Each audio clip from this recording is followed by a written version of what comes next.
Namo Amitabha. Thank you for joining me for our daily practice check-in. Listen, listen, listen. This beautiful sound calls us back to our true home.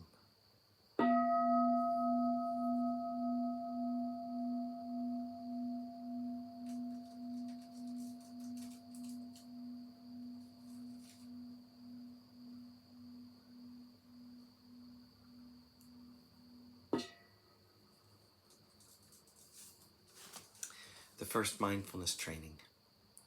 Aware of the suffering caused by the destruction of life, I vow to cultivate compassion and learn ways to protect the lives of people, animals, plants, and minerals.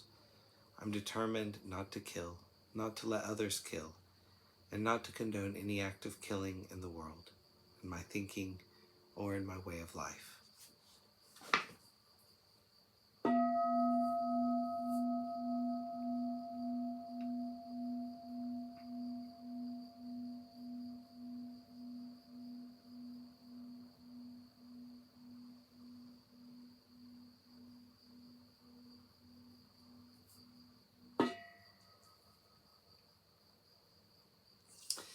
For our Dharma lessons, we're reading Pure-Land Zen Pure-Land, the letters of Patriarch Yin Kuang.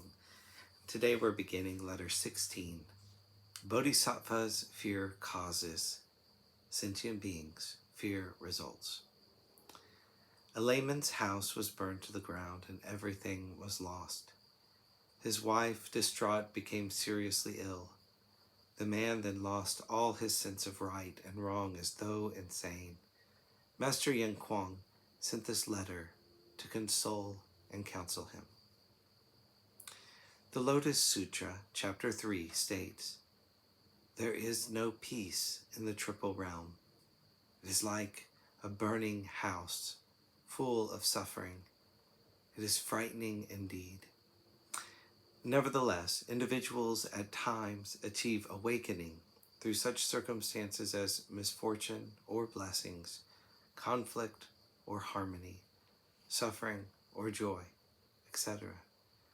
The means of achieving awakening are not fixed. To the wise who know how to adapt flexibly to circumstances and are at peace with their lot, there is no suffering that is not joy, no conflict that is not harmony, no misfortune that is not a blessing.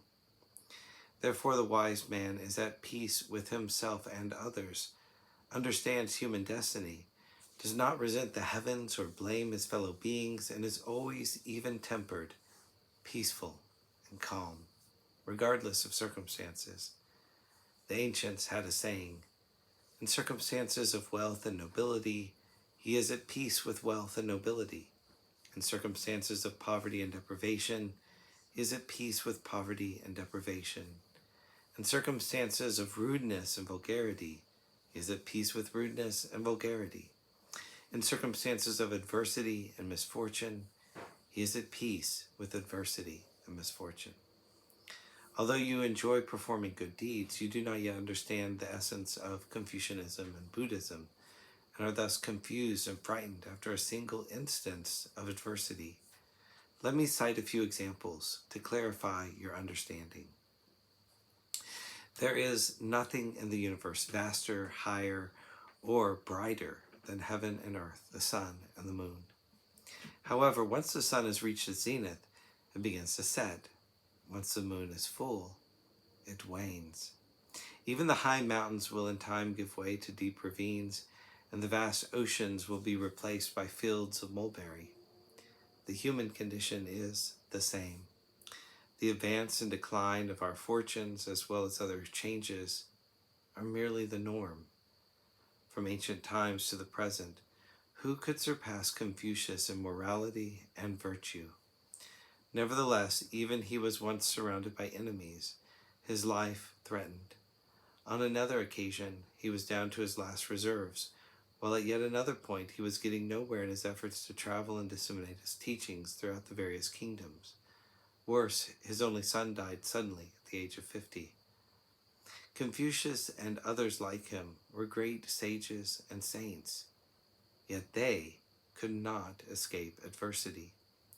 However, they knew how to live in harmony with their circumstances, and so managed to keep their minds calm and at peace.